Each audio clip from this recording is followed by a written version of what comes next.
Allahumma rabbana zidna ilman nafi'a warzuqna fahman zakiyah wal hikmah bis-shalihin. Itu harus keempat itu Pak ya.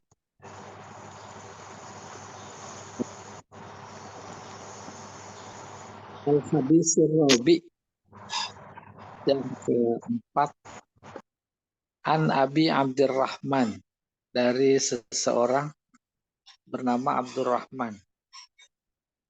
Siapa dia? Abdullah. Siapa dia? Ibni Mas'ud, putra Mas'ud. Semoga Allah meridhoinya. Dia berkata, Ibnu Mas'ud, haddatsana Rasulullah sallallahu alaihi wasallam. Rasulullah bercerita kepada kami, wa huwa shadiq, sementara dia Rasul itu orang yang jujur, benar, nggak pernah bohong. Al-masduq, dan diterima, maksudnya dibenarkan. Apa kata Rasulullah? Inna ahadakum yujma'u khalquhu fi batni ummihi arba'ina yauman. Sesungguhnya setiap kalian dihimpun penciptaannya di perut ibunya selama 40 hari. Arba'in, 40 hari. Sebulan 10 hari. Si bapak campur sama ibu, kemudian bertemu antara sperma dan sel telur.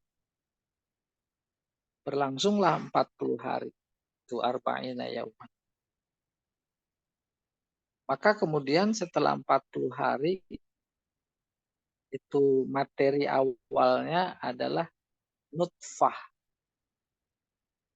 sperma. 40 hari kemudian yakunu alaqah, maka menjadi segumpal darah. Sebenarnya bukan segumpal darah. Darah yang bergantung di dinding rahim. Baik menurut ilmu kedokteran maupun dari pengertian bahasa. Alaqah bergantung. Jadi sperma ketemu ujung telur, 40 hari kemudian itu nutfah menjadi alaqah. Misla dzalika 40 hari. Summa yakunu mudghah. Kemudian jadi segumpal daging, misla dzalik, 40 hari kemudian. Summa yursalu ilaihil malak. Udah jadi daging, maksudnya berbentuk. Ya, ada daging maksudnya berbentuk. Summa yursalu ilaihil malak. Kemudian dikirim malaikat. Fayanfukhu fihi ruh. Maka si malaikat tadi meniupkan ruh. Jadi ada dua pendapat. Ada malaikat yang meniupkan, ada Allah. Sama. Kalau malaikat meniupkan, artinya atas perintah Allah. Dia nggak bekerja kalau tanpa perintah. Lebih cenderung kepada malaikat yang meniupkan. Seperti halnya proses penciptaan Nabi Isa. Kirim malaikat. Malaikat tiup ke siapa? Maryam. Atas perintah Allah. Itu pendapat lebih kuat. Karena didahului dengan kata bahwa Allah menyuruh malaikat mengirim. Apa itu? Wa yu'maru bi arba. Dan malaikat itu diperintahkan dengan empat perintah. 4 persoalan. Berikutnya, Pak.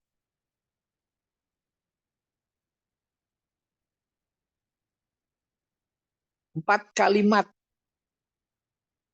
4 kalimat. Tuh. 4 kata, 4 titah. Bikat pirizkihi. Pertama, tulis. Tentukan rizkinya. Tulis. Kedua, ajalnya. Ketiga, amalnya. Keempat, syaqiyun au sa'id. Dia orang yang suka atau duka. Duka atau suka. Bahagia atau sengsara. Tulis dah tuh. Sejak ruh ditiupkan. Fawallahilladzi la ilaha ghairuhu. Masih terusan sabdanya. Demi Allah yang tidak ada Tuhan selainnya. Inna ahadakum, salah seorang kalian, la ya'malu bi'amali ahlil jannah, hatta, bahwa seseorang dalam hidupnya melakukan amalan-amalan ahli surga. Artinya amalan-amalan yang membuat dia nanti masuk surga. Hatta ma yakunu bainahu wa bainaha illa zira'. Sehingga antara dia dan surga hanya sejarak 1 zira'. Fayasbiqu alaihil kitabu. Maka kemudian meleset itu tulisan. Fayamalu bi'amali ahlin nar. Lalu dia melakukan amalan-amalan ahli neraka. Fayadkhuluha. Maka nanti dimasukkan dia ke neraka. Wa inna ahadakum, ada juga di antara kalian layak malu bi amali ahlin nar. Dia melakukan amalan-amalan ahli neraka. Hatta ma yakunu bainahu wa bainaha illa zira'. Sampai-sampai antara dia dan neraka itu cuma 1 hasta. Fayasbiqu alaihil kitab. Maka kemudian meleset atas catatan Alkitab. Fayamalu bi amali ahlil jannah. Dia melakukan amalan ahlu surga. Fayadkhuluha. Maka dia masuk ke surga. Hadis diriwayatkan oleh Imam Bukhari atau Muslim. Selesai. Ini informasi, nggak sembarang informasi. Informasinya dari Nabi. Bahkan untuk meyakinkan bahwa bukan cuma dari Nabi, ditambahin sifatnya. Huwa as-sodiq. Benar. Al-masduq. Bukan benar sendiri. Orang lain juga mengatakan dia benar, jujur. Pertama, informasinya proses penciptaan manusia. 40 hari nutfah. 40 hari alaqah. 40 hari mudghah. Pada keterangan lain, bukan cuma sekedar mudghah, daging. Tapi tulang belulang. Kemudian dibungkus dengan daging. Maka saunal idhoma lahma. Jadi jumlahnya 120 hari.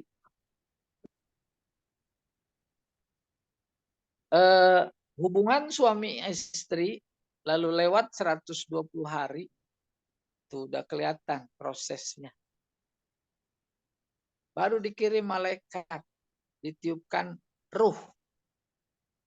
Oleh karena itu ketika ditiupkan ruh pada hari ke-120, maka kemudian meninggal, umpamanya, keluar sudah tidak punya ruh, itu statusnya udah manusia. Maka dipergauli sebagai manusia biasa. bahasa fikih yang lahir meninggal dan meninggal lahir dilihat apakah setelah ditiupkan ruh atau sebelum. Kalau setelah ditiupkan ruh, maka statusnya manusia. Maka dia diperlakukan seperti halnya jenazah dewasa. Diapain? Dimandikan. Diapain? Dibungkus, dikafani, disolatkan, dimakamkan. Bahasa fikihnya namanya asyiqt. Sod, qaf, to, siqtun. Orang yang meninggal di dalam perut setelah usia 120 hari. Ngapain? Ya, nah yang menarik dalam hadis ini, setelah 120 hari Allah kirim malaikat, pertama tiupkan ruhnya. Tiup kayak kita niup lilin. Bahasanya juga begitu. Tiup lilin. Dan Al-Quran bilang, fanafakhtu fihi min ruhi. Kalau Al-Quran bilang, aku yang meniupkan, yaitu Allah. Aku tiupkan min ruhi, sebagian dari ruhku. Sebagian. Minnya belajar dulu di LBIK, minnya sebagian dari ruhku. Oleh karena itulah, maka manusia kita ini mengandung dua unsur. Unsur manusia. Namanya nasut. Ada unsur Tuhan. Namanya lahut. Mengandung unsur Tuhan. Tapi kalau binatang tidak ada informasi bahwa ketika anak kambing usia sekian hari di dalam kandungan induknya, Allah kirim malaikat. Terus suruh tiup ruhku. Ada apa enggak? Enggak ada. Karena dia enggak punya ruh. Dia punyanya jasmani sama hidup. Hidup, ruh enggak punya. Akal punya enggak? Enggak. Akal itu potensi Allah. Enggak diberi. Tapi bagi mereka adalah gharizah. Namanya insting. Nah yang penting nih, dalam hadis ini, pertama tiup ruh, kedua disuruh tulis. Apanya? Tulis yang pertama rizkinya ya. Apa Pak Jamal tadi yang pertama itu? Saya lupa. Coba turun ke bawah. Rizki Pak. Rizki ya? Tuh, tulis rizki. Ya. Di Pasahrial rizkinya udah ditulis. Berapa dapatnya per bulan. Berapa dapatnya yang harian. Berapa dapatnya yang mingguan. Enggak meleset. Tulis. Tulis rizkinya. Udah paham itu? Jadi yang ditulis rizkinya, bukan kadarnya. Harus dipaham. Maka maknanya tidak ada manusia yang tak punya rizki. Orang udah ditulis kok masa nggak punya. Jadi yang ditulis rizkinya, bukan nominalnya. Kan ini salah paham tuh di tengah masyarakat. Pas dengar ditulis rizkinya, pikirannya lari ke nominal. Bukan, salah. Nominal mah tergantung usaha. Usahanya 10, tuh nominalnya 10. Kerjanya cetak bata. Masuk jam 6 pagi, keluar jam 4 sore. Dapat 1000 bata. Satu bata upahnya 100, tinggal kali. Maka satu hari 100.000. Karena 1000 bata. Bisa nggak ditingkatkan? Bisa. Masuk jam 6, keluarnya jangan jam 4. jam 5 atau jam 6 lagi. Paham itu? Kayak gitu mana? Jadi rizkinya bukan nominalnya, bukan kualitas atau kuantitasnya, bukan. Kualitas, kuantitas itu berpulang kepada yang bersangkutan sesuai dengan usaha. Oleh karena itu, jangan salah paham, ditulis rizkinya memberikan informasi. Tidak ada manusia yang nggak punya rizki. Oke. Yang kedua, ajalnya. Ajal ditulis. Dah, namanya janin. Kita tulis. Umur berapa meninggal. Nggak bisa ditawar. Apalagi di ayat Al-Quran. Bunyinya gimana? Bahasa Rial. Likulli apa ya? Ajal. Aja aja. Wa idza jaa Yang ajaluhum la pasti yastakhiruna sa'ah wa la yastaqdimun. ya dimu. Nggak bisa minta ditunda. Nggak bisa duluan ah. Saya udah bosen nih. Belajar kagak bisa-bisa. Dengan mati aja ya Allah. Bisa begitu? Nggak bisa. Diminta atau nggak diminta, udah ditetapkan ajalnya. Nah ini menarik. Amalnya ditentukan. Yang mengakibatkan dia termasuk syaki ahli neraka. Al-Quran membahasakan ahli neraka syaki, zamannya askia. Atau surga, dibahasakan sa'id, zamannya suada. Kalau disebut suada, ahli surga. Surga atau neraka, itu udah ditulis. Salah paham lagi. Tempat kembali emang dua nanti. Maka ketika Allah menginformasikan lewat nabinya dalam hadis ini, menginformasikan cuma dua tempat kembali. Gak ada tiganya. Titik. Gitu. Surga, neraka. Surga, neraka. Itu udah ditulis. Persoalan bahwa kita di mana nanti, itu persoalan amal. Persoalan usaha. Allah hanya memberi petunjuk. Kalau mau surga, iman. Kalau enggak iman, ya neraka. Iman sama kafir, kan ikhtiar. Pilihan. Kata Allah sendiri. Man sya'a fal yu'min. Wa man sya'a fal yakfur. Yang mau iman silahkan. Yang mau kufur silahkan. Pokoknya aku udah siapin tempat kembali. Ya. Bukan Allah juga yang menetapkan. Nanti pada protes. Contoh begini salah pahamnya. Surga neraka kan tergantung Allah. Maka ada orang-orang yang ditetapkan oleh Allah masuk surga.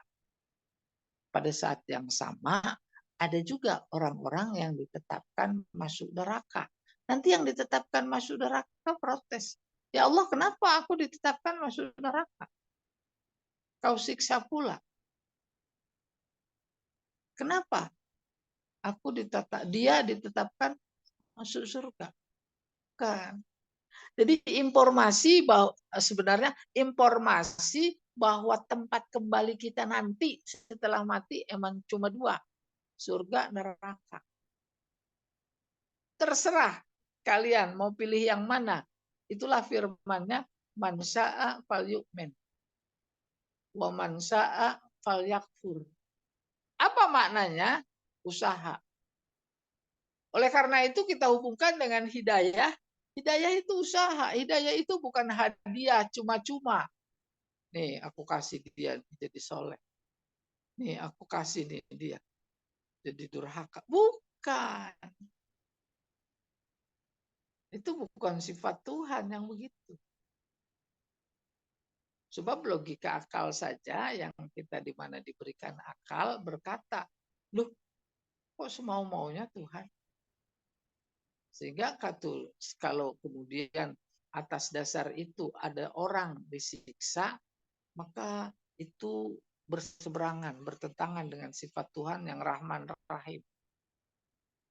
Katanya Rahman Rahim. Kok ada hamba-hambanya disiksa? Tuh, gitu. Oleh karena itu berkali-kali Allah dalam Al-Quran berkata terhadap mereka-mereka yang masuk neraka, bima kuntum ta'malun. Itu adalah berdasarkan apa yang dulu saat hidup di dunia selalu kalian lakukan. Atas dasar amal. Allah cuma ngatur jalan. Yang mau ke sono silahkan. Gitu. Maka semuanya dikembalikan kepada usaha. Sa'id au Saki. Maka demi Allah, Tuhan yang tidak ada selainnya. Nah ini baru kemudian. Ya. Tidak menutup kemungkinan orang yang hidupnya sejak awal usia 15 tahun amalnya baik, terakhirnya nggak baik. Ini bukan satu statement, tetapi peringatan. Jangan sampai tuh kayak begitu. Gitu maksudnya. Kita kan enggak memahaminya. Oh, kok bisa begitu? Tuh salah paham. Ada terjadi kayak begitu, maka bagi kita yang baca, dapat informasi oleh Allah lewat nabinya, menjadi sebuah perhatian. Jangan kayak begitu. Tuh, gitu. Sementara pada saat yang lain, orang maksiat. Tapi kemudian akhirnya jadi taat. Jadi tuh ada kejadian kayak begitu. Udah diinformasikan oleh Allah. Sejatinya kita pada mengambil pelajaran. Apa pelajarannya? Kalau berbuat taat jangan di akhir saja setelah pensiun. Tuh lihat pensiun tuh LBIK penuh. Ya, kemarin lagi itu sibuk. Bukan begitu. Paham maksudnya? Ketika dinas saja itu bagian dari aktivitas akhirat. Kan kita juga yang salah. Ini udah pensiun deh. Akhirnya belajar saja. Iktikaf di masjid. Kan sebuah sikap yang salah. Seolah-olah kemarin lagi dinas, aktif di kantor, tidak dianggap untuk akhirat. Siapa yang salah? Salah. Tuh gitu mengambil pemahaman terhadap hadis. Iya, wallahu a'lam bishawab. Ada lagi hadisnya? Atau ada yang mau tanya dulu? Pak Syahrial biasanya. Silakan. Ada yang mau tanya dulu mungkin? Dipersilakan. Iya. Pak Syarial, Pak Rusli, atau Bapak, Pak Budi, dan yang lain. Diendapin dulu, diendapin. Gimana? Lanjut dulu. Diendapin dulu, Pak. Berat. Lanjut. Oh, diendapin pakai kapur atau pakai batu? Air. Yang keempat belum, Pak. Baru ketiga amal. Ya. Oh, yang keempat apa? Bahagia dan sengsara. Suka Iya, dukanya, Pak. usaha. Sama itu, Pak. Amal, Gitu. terus bahagia sementara kan tempat kembali. Itu memberikan informasi bahwa tempat kembali manusia setelah mati itu cuma 2. Gitu. Ya. Maka pilih. Mau pilih yang mana? Gitu. Iya tadi sekalian nama amal. Dan teruskan ya, hadis kelima. Iya. Ini mah nggak ada hubungannya dengan hadis pertama. Bukan seperti pelajaran balaghah. Pelajaran ini bukan. Tapi nggak apa-apa. Semuanya dalam bingkai ajaran Islam. Al-hadisul khamis. Hadis kelima an ummil mukminin. Dari Ummul Mukminin. Ummi Abdillah. Ibunya si Abdullah. Anaknya Abdullah. Aisyah, yaitu Aisyah radhiyallahu anha. Qalat, dia berkata, qala Rasulullah sallallahu alaihi wasallam, man ahdasa fi amrina hadza ma laisa lahu minhu fa huwa radd. Siapa yang mengada-ada terkait urusan kami, yaitu agama kami, maka itu tertolak, mardud, nggak diterima, mardud. Bukhari wa Muslim. Wa fi riwayat Muslim, pada riwayat Muslim yang lain, man amila amalan, siapa yang melakukan amalan, laisa alaihi amruna, tidak atas dasar perintah kami, fahuwa raddun. Sholat, oh iya, ada dasarnya. Puasa, ada dasarnya. Zakat, haji, ada dasarnya. Kita lebih mengkerucutkan. Nabi bersabda, aku tinggalkan kepada kalian dua perkara. Kalian berpegang teguh kepada keduanya, kalian tidak akan sesat. Taraktu fikum amrain lan tadillu ma in tamassaktum bihima. Apa itu? Kitabullah wa sunnatu rasulihi. Kitab Allah dan sunnahnya. Kalau kemudian bersikap keagamaan, tingkah laku dalam hidup bukan cuma tidak sesuai dengan Al-Quran dan hadis, tetapi bertentangan dengan Quran dan hadis. Saya ulangi, bukan saja tidak sesuai, tapi bertentangan dengan hadis. Udah, maknanya fahuwa raddun, tertolak, nggak diterima. Bahasa yang vulgar itu yang dimaksud bid'ah. Bid'ah, tak sesuai. Boleh saya berilustrasi mengkerucut. Dalam konteks sholat berjamaah, kata Nabi, rapetin barisan, iya atau tidak? Dijarang-jarang. Ada atau tidak? Kata Nabi dalam sholat berjamaah, perempuan di belakang. Ditaruh di depan. Tuh. Berpegang kepada sunnah apa tidak? Tidak. Kalau tidak, nggak usah ragu-ragu. Nabi bersabda, taraktu fikum amrain lan tadillu. Kalian tidak akan sesat selama berpegang kepada keduanya. Maka kalau tidak berpegang kepada keduanya, kesimpulannya apa? Sesat. Kata Al-Quran, masjid ini rumahku. Tidak boleh ada kemusyrikan. Rumahku ini tempat mentauhidkanku. Ada orang berdoa dengan Tuhannya, kepada Tuhannya di masjid. Kan itu namanya ahdasa fi amrina. Mengada-ada tuh. Man ahdasa fi amrina fahuwa raddun. Tolak. Tapi dibilang sesat nggak mau. Gitu kurang lebih. Nah, ini patokan hadisnya yang luar biasa kuat. Sehingga beredar terkait bid'ah. Ini namanya bid'ah. Tak banyak diketahui oleh masyarakat terkait bid'ah. Bid'ah itu ada medannya. Kalau yang bukan di medan bid'ah, nggak bisa dibilang bid'ah dalam artian agama. Oleh karena itu coba kita telusuri makna bid'ah. Bid'ah dari bada'ah. Bada'ah artinya mencipta.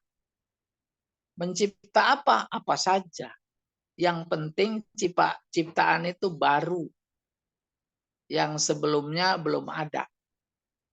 Mencipta sesuatu yang baru sebelumnya belum ada, itu namanya bid'ah.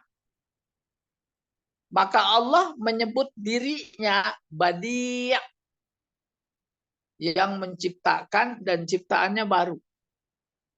Mana ada ciptaan Allah, langit dan bumi, yang sebelumnya sudah ada. Nggak ada, sebelumnya nggak ada. Maka dia itu baru. Oleh karena baru, dia sebagai pencipta disebut Badi'. Dia sebut dirinya Badi'us samawati wal ardh. Oke. Dalam konteks agama, Tuhan itu sejak zaman Nabi Adam sampai Nabi Muhammad dan akhir zaman itu satu. Oleh karena itu kalau kemudian ada keyakinan ada Tuhan lain selain Allah, tuh dia bid'ah. Ada yang bilang 2, ada yang bilang 3, dan seterusnya. Ada yang bilang selain Allah juga Tuhan. Tuh dia bid'ah. Kenapa? Karena baru. Karena sebelumnya belum ada yang bilang begitu. Itu dibilang akidah. Di bidang akidah. Ya. Oleh karena itu yang mengatakan Tuhan itu 3, kategorinya sesat sesuai dengan hadis Nabi yang sedang kita baca. Sesat. Yang bilang Tuhan itu lebih dari 1 sesat, kita diajari oleh Allah agar tidak termasuk orang-orang yang sesat. Yang kita baca surat ajarannya itu dalam sholat, surat Al-Fatihah.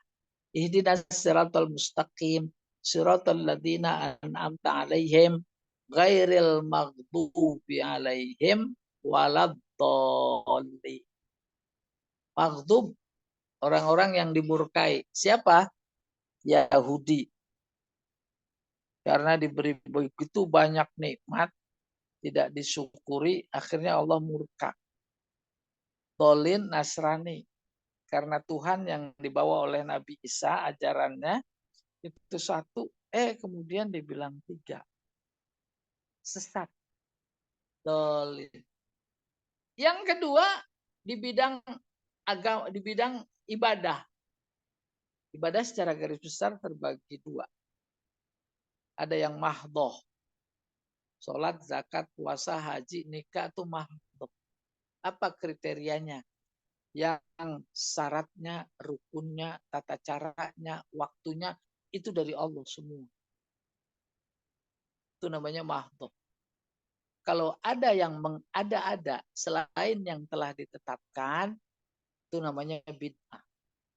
Baik di bidang akidah maupun di bidang ibadah mahdoh, kalau ada bid'ah, dia mengada-ada, itu namanya dolalah.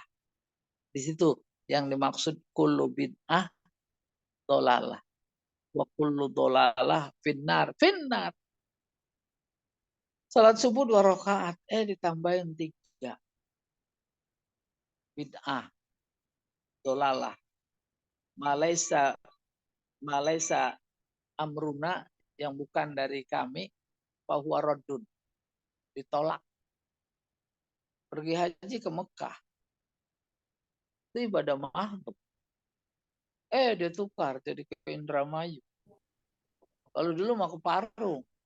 Masih ada markas besar Hamidiyah di Parung. Pergi hajinya ke situ orang-orang Syiah. Ya, di sana dibikin Ka'bah. Itu dolal. Tanah suci ya sana, Madinah, Mekah. Ya. Riyadh aja bukan tanah suci. Indonesia dibilang tanah suci. Maksudnya Indonesia itu dia. Indramayu. Maka hajinya ke sono dia. Sama ada tawafnya pakai mobil. Oh, ke mobil keliling pesantren. Bid'ah. Dola. Nah, ibadah yang kedua ghair mahdhah. Apa itu? Seluruh aktivitas mukmin muslim mulai bangun tidur sampai tidur lagi diorientasikan kepada Allah, yaitu lillah, apapun profesinya, dimanapun dia berada, itu adalah ibadah. Tak ditentukan waktunya, tak ditentukan caranya. Yang penting memiliki 3 kriteria. Pertama, niatnya karena Allah. Kedua, caranya tak bertentangan dengan syariat Allah. Dan yang ketiga, tujuannya mencapai ridho Allah. Ibadah. Maka tidur ibadah. Belajar ibadah. Kan nggak ditentukan caranya, waktunya oleh agama. Ibadah. Ibadah.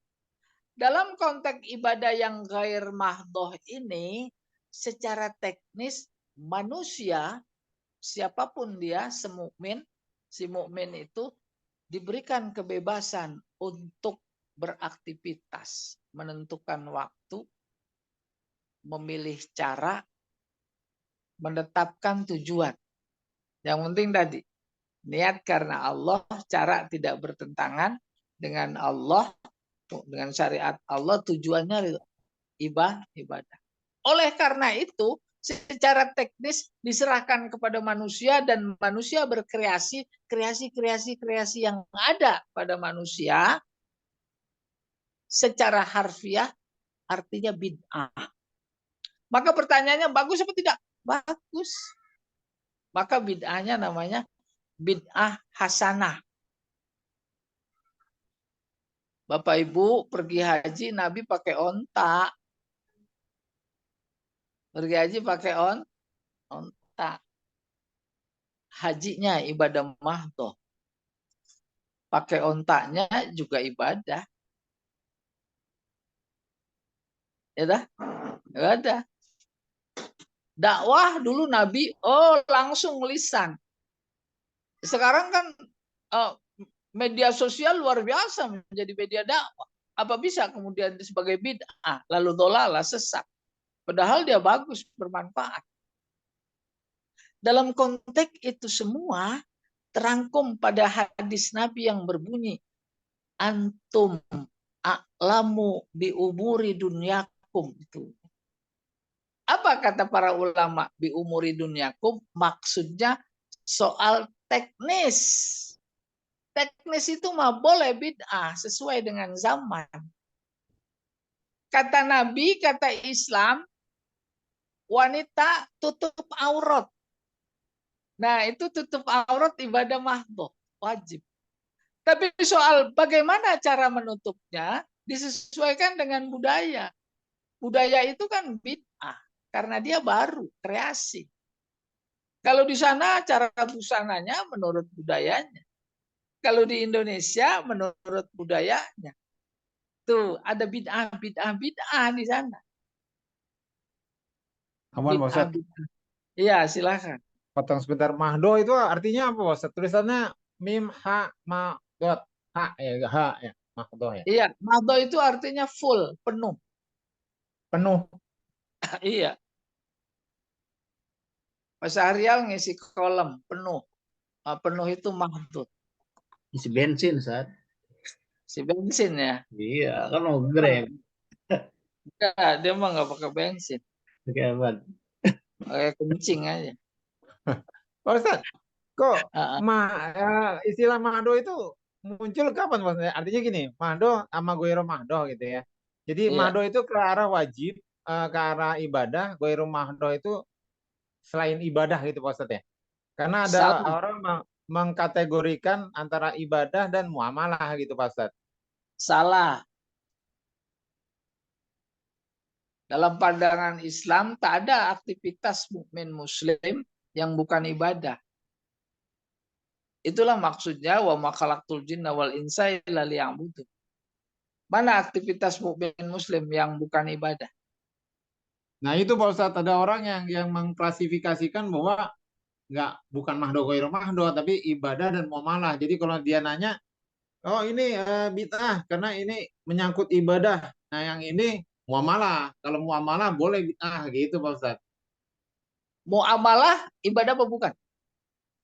Kalau saya berpendapat muamalah semuanya ke aktivitas kita ibadah Pak Ustadz. Cuma ini kan Lah iya. ya Kalau ada beberapa gitu. oleh karena itu dibahasakannya dalam konteks pendekatan ini teknis. Muamalah teknis, apalagi dikaitkan dengan aspek yang lain. Muamalah ada dakwah nggak sih? Ada. Dia nggak bisa dipisahkan.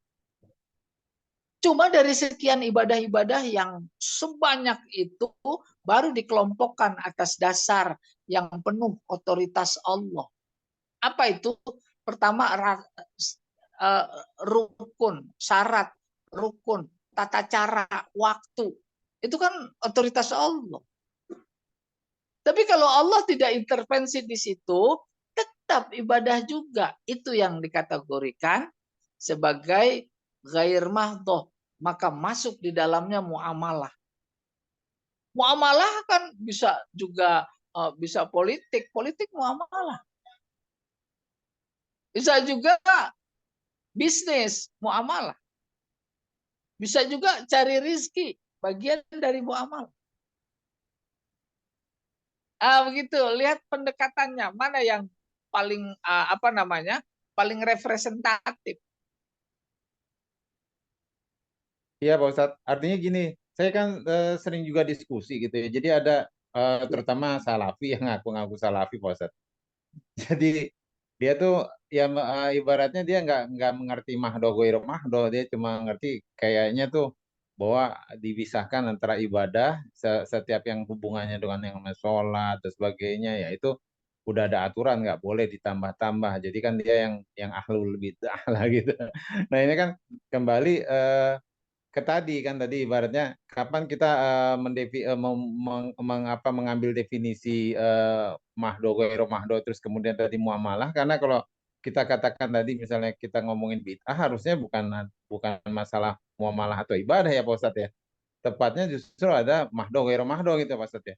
Cuma kan kalau mau menjelaskan mahdo ghairu mahdo itu kan kalau dia nggak kenal, kita kenal istilah mahdo dan ghairu mahdonya di mana gitu Pak Ustadz. Jadi artinya istilah itu muncul itu kapan gitu, apa ada hadis Nabi atau apa, karena kan mereka kan ngambil konteks terminologi kata-katanya itu kan ibadah muamalah sehingga akhirnya dia cuma mengklasifikasikannya itu. Makanya waktu itu saya juga sama Pak Ustadz, ya kan muamalah juga ibadah gitu semuanya ibadah Iya, itu maksud.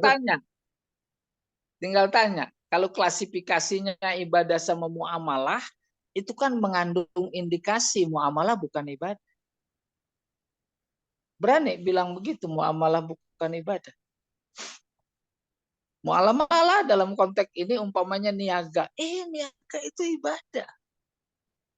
Politik itu ibadah. Nggak ada aspek kehidupan yang bukan ibadah. Jauh analisisnya, jauh klasifikasinya adalah lebih baik mahdoh sama ghair mahdoh. Maka ghair mahdoh itu yang tadi saya bilang seluruh aktivitas manusia dalam hidup ini. Yang niatnya karena Allah, tata caranya tak bertentangan, dan tujuannya mencari ridho Allah. Ibadah. Mau dagang, masuk muamalah. Tapi kalau klasifikasi, saya tidak menyalahkan itu cara berpikirnya saja yang berbeda. Tinggal kemudian kita banding mana yang lebih komprehensif, gitu kurang lebih.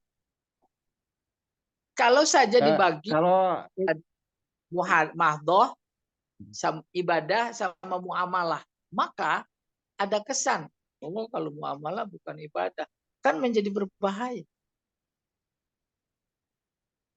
Orang ibadah itu sendiri sholat mengandung muamalah kok. Berinteraksi. Muamalah kan artinya berinteraksi. Kita lagi ibadah berinteraksi apa tidak? Baik puasa, zakat, berinteraksi. Iya, Maka Pak Ustadz Nabi itu bersabda, bisa udah dijelasin. al muamalah. agama itu adalah berinteraksi. Iya, wallahu a'lam bishawab. Terus Nih, kemudian ngaji. lanjutnya diskusinya ke mahdo goiro mahdo Pak Ustadz. Jadi mahdo itu apaan gitu. Jadi mahdo itu artinya tadi kata Pak Ustadz kan penuh. Itu istilahnya bisa nggak dijelasin Pak Ustadz itu dulu yang ngeluarin definisi itu mahdo goiro mahdo itu di zaman mazhab, Imam Mazhab atau gimana Pak Ustadz? Atau ada Pucat. Ini sering ngaji sama cingkrang begitu. Oh iya, soalnya kalau dia diskusi kan selalu cari. dia Nah, lumayan juga Pak dia Ustadz menghindar dari nambah kritik. pengertian terminologis yang ada. Nggak usah cari kapan timbulnya. Nanti nahu juga jadi bid'ah itu. Belajar sholat bid'ah itu finnar. Itu zaman Nabi atau ada perintahnya kan begitu itu. Problema yang mendasarnya bagi mereka. Selalu dicari mana hadisnya. Lah bikin jembatan cari ayatnya mana ada, nggak ketemu. Ada nggak perintah bikin jembatan? Bikin LBIK nggak ada, Ustaz. gitu. Bikin LBIK gedung tinggi-tinggi nggak ada itu. Bikin tinggi-tinggi malah tanda kiamat. Oleh karena itu, Ya. yang membedakan kita dan mereka metodologi berpikir. Maka tak pantas pertanyaan itu kapan munculnya mahdoh. Pantas apa enggak? Nggak pantas. Kenapa muncul juga? Karena cara berpikir. Cara berpikirnya terus ada enggak dari nabinya? Mana hadisnya? Lah, hadisnya yang mahdoh ibadah memuamalah juga enggak ada. Mana ada hadis bahwa agama itu ada dua, umpamanya ibadah ada dua, ada ibadah ada muamalah. Ada enggak hadis? Ada enggak Al-Qur'an? Pandangnya gini Pak Ustadz, vertikal dan horizontal gitu Pak Ustadz. Relasi vertikal sama relasi horizontal gitu. Jadi ibadah, abud karena menyembah, terus kemudian horizontal. Malah Kalau gitu. horizontal, jadi maka mengerucut pada pertanyaan tadi. Oh kalau begitu muamalah nggak masuk kategori ibadah. Parah apa enggak itu?